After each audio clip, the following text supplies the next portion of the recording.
Assalamualaikum warahmatullahi wabarakatuh.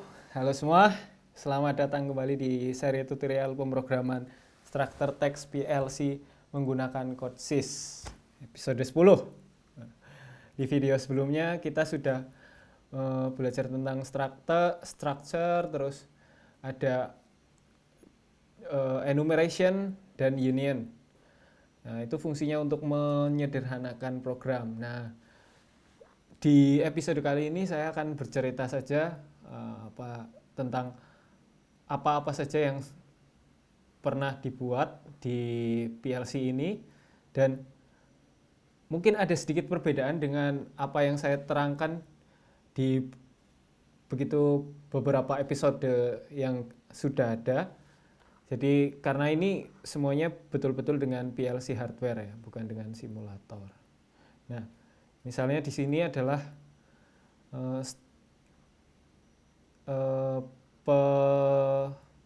visualisasi dari stasiun fluida. Di sini ada tampilan yang tadinya kita buat hanya lampu-lampu, tapi kalau kita rangkai sedemikian rupa bisa dibuat semenarik ini ya, lumayan.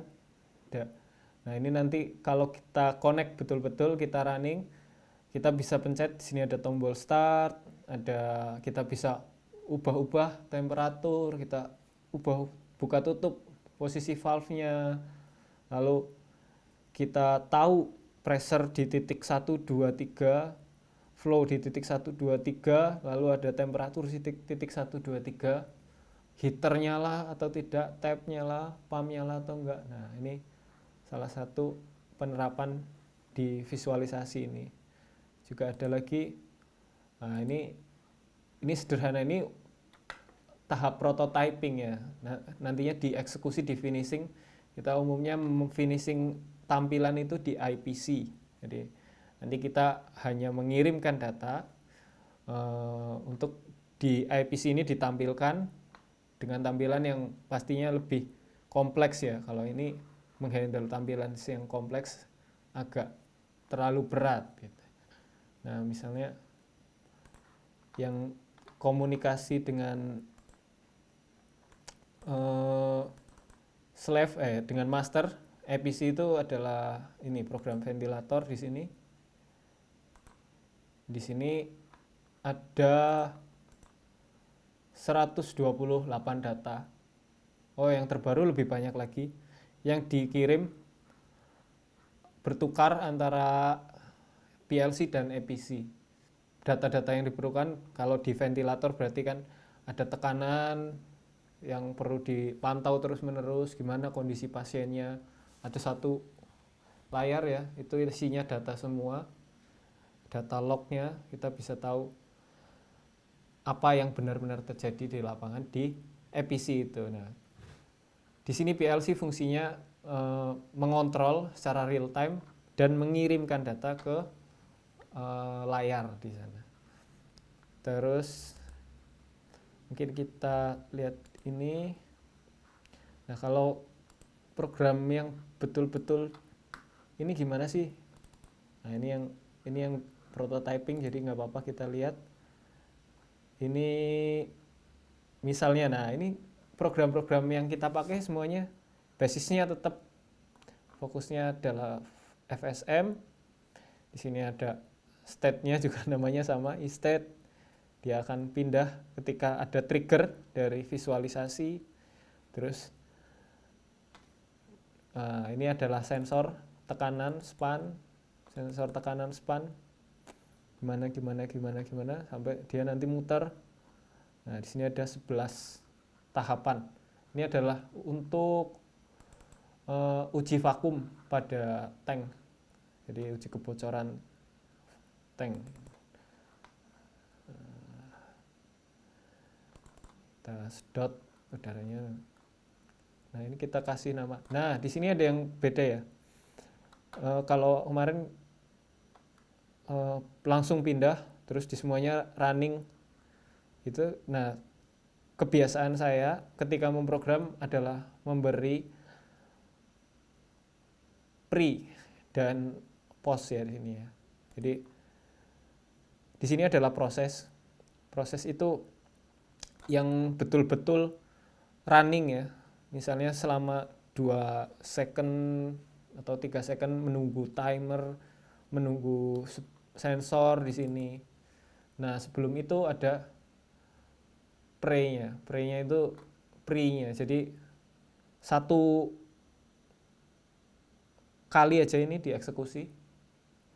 Inisialisasi untuk proses yang ini. Nah, setelah proses ini selesai, di sini juga ada pause-nya. Nah, karena ketika kita membuat sebuah FSM ya, apalagi yang kayak gini, kalau kita nambah satu proses, ini agak rumit ya, karena ini harus diubah semua, berarti geser semua prosesnya ke bawah. Ya, ketika kita butuh suatu tambahan algoritma, kita bisa tambahkan di pause-nya, pre-nya sebelum proses utama. Oh, sebelum melakukan suction kita ternyata perlu melakukan sesuatu. Nah, kita di sini. Nah, ini fungsinya juga untuk memastikan keamanan.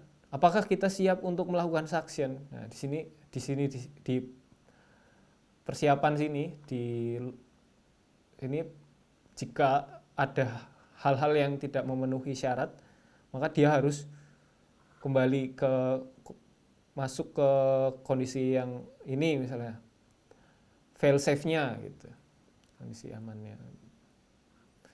Terus yang ya di sini juga beberapa itu menggunakan ini ya, library manager, terutama untuk yang keluaran Festo ya, misalnya CMMT, sensor aktuator, controller ya, driver biasanya itu, driver dari aktuator itu dia biasanya sudah tersedia library-nya. Kita bisa tambahkan di sini. Nanti ya instalasi nanti bisa tanyakan ke vendornya ya. Jadi saya mau menyampaikan bahwa CodeSys ini juga kita masih tetap bisa menambahkan library. Kalau di CodeSys Store-nya sendiri juga menyediakan banyak library. Kalau butuh library control, terus trajectory, inverse kinematic gitu. Nah, itu di CodeSys Store itu juga tersedia, bisa dipakai. Nah, ini yang agak beda juga dengan apa yang kita buat tadi. Di sini ada yang namanya CPXE system. Nah, karena saya pakai PLC CPXE CEC-C1 sini. Nah, di sini ada modul-modul yang fungsinya untuk membaca dan menulis ya. Di sini ada output, digital input, analog output, dan analog input.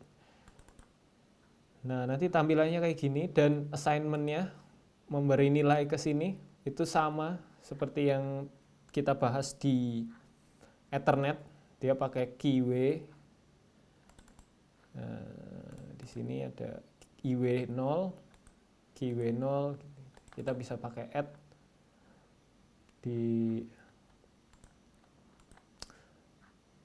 mungkin di sini yang paling rumit ya. Nah, misalnya kita buat I/O, tapi jangan ya ini. Oke. Kita bisa lihat aja di sini ada CPXE CEC-C1, dia punya DO ini punya 8 bit, 1 byte. Di sini disebutnya tipenya USIN. Nah, kita bisa akses sebenarnya kalau keyway ataupun iway itu bisa diakses dengan memberikan dot di belakangnya sini. Ya, keyway 0.0 itu berarti keyway 0 bit pertama. Nah, karena ini adalah digital output, jadi output ini satu ini ya, 1 bit di sini, 1 bit. Nah, kita bisa manipulasinya per bitnya. Begitu juga di digital input. Lalu ada analog output gini ya, dia 1 UIN 32.000. Terus di sini ada juga analog input sama. Nah, ini nih yang terakhir, ini ada program ladder. Kita juga ada teman-teman yang khusus mengerjakan ladder, ada yang teman-teman khusus memegang PLC jenis Omron dan sebagainya. Tapi saya sendiri fokus di PLC untuk Codesys Structure Text. Nah, nanti mungkin kalau ada seri-seri selanjutnya, nantikan kalau kita mungkin akan mengcover yang Omron, mungkin akan mengcover yang ladder. Nah, nantikan aja seri-seri selanjutnya. Kita sudah 10 episode di episode terakhir ini.